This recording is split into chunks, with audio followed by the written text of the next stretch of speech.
What if the problem isn't that your life is hard, but that you've been looking for peace in the wrong place your entire life? What if everything you've been trying to fix, your mindset, your habits, your circumstances, was never the real source of your suffering? Most people never question this. They just try harder, but once you see what's actually happening beneath the surface, it becomes impossible to unsee. And that realization changes how you experience everything. What if the peace you've been searching for isn't something you need to achieve, fix, or earn, but something that has never left you? Right now, underneath the constant thinking, the stress, the pressure, and the mental noise, there is already a quiet stability holding everything together. Most people spend their entire lives chasing relief. Relief through success, relief through relationships, relief through becoming someone better, stronger, more accomplished. And yet, even when those things arrive, the relief never lasts. There is always something else.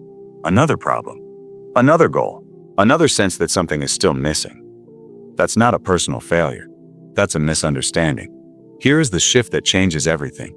You are living as two identities at the same time, and almost all suffering comes from identifying with the wrong one.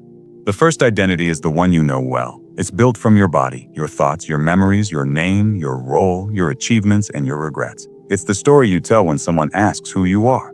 This identity is always changing, always updating, always trying to stay relevant. And because it's built on things that can change or disappear, it never feels stable. The second identity is quieter. It doesn't demand attention. It doesn't need improvement. It is the awareness that notices your thoughts instead of being them. The presence that watches emotions rise and fall. The part of you that was there before the story began. Pause for a moment and really think about this. Your body has changed. Your beliefs have changed. Your goals, fears, and self-image have changed. Yet something in you has remained continuous. The same presence that experienced being a child is the presence listening right now. That continuity is not part of the story. It is what observes the story. Most people don't suffer because life is difficult. They suffer because they mistake the story for the self. When you believe you are your thoughts, your emotions, and your personal narrative, every challenge feels personal. Every setback feels threatening. Every loss feels like a loss of who you are. And because the story is never complete, never perfect, never fully secure, the mind stays in a constant state of tension. This is why achievement doesn't end suffering. It only raises the stakes. From the beginning, you were taught to build yourself through accumulation. More success, more approval, more progress, more proof that you are enough. The world rewards this identity. It teaches you, quietly but consistently, that your value comes from what you do, what you have, and how you are perceived. So you spend your life trying to complete an identity that can never be completed. No matter how much you add, the sense of incompleteness returns. The next goal, the next level, the next version of yourself that you hope will finally feel okay. This creates the constant mental pressure most people live under without ever questioning it. The second identity, the observing presence, does not need completion. It isn't trying to become anything. It isn't trying to prove anything. It isn't waiting for permission to exist. It is already whole, already stable, already at peace. The shift that ends suffering is not rejecting your life. It's not escaping responsibility. It's not giving up ambition. It's relocating where you live from internally. When you know yourself as the awareness behind experience, rather than the content of experience, something changes. You still think, you still feel, you still plan and act. But those movements no longer define you. They pass through you instead of controlling you. Let's make this real. Right now, stop thinking about who you are. Just for a moment. Don't think about your name, your past, your responsibilities, your goals. Simply notice that you are aware.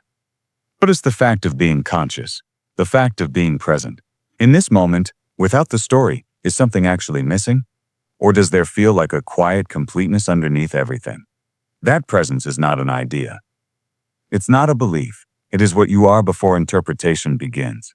Most people avoid this space because they've been conditioned to believe that being someone important is more valuable than simply being. But presence doesn't need importance. It doesn't need validation. It doesn't need to prove itself. It is already sufficient. And this doesn't make you passive. It makes you clear. When you live from awareness instead of identity, you still engage with life, but you're no longer driven by fear, lack, or the need to protect a fragile sense of self.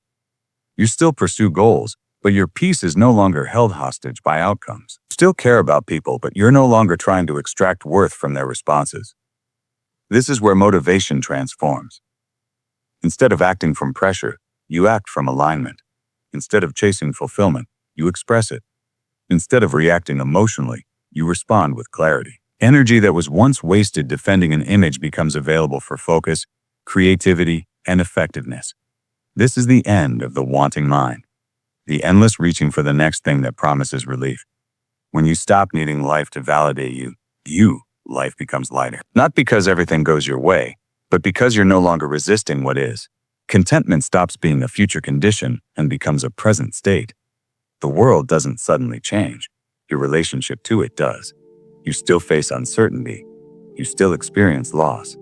Without the added layer of identity-based resistance, those experiences don't turn into suffering.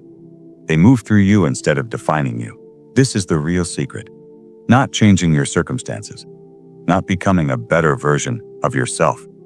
But remembering what you were before the story began. If you live from that recognition, life stops feeling like something you need to survive and starts feeling like something you can participate in fully, clearly, and without fear. If this resonates, it's because something in you already recognizes it.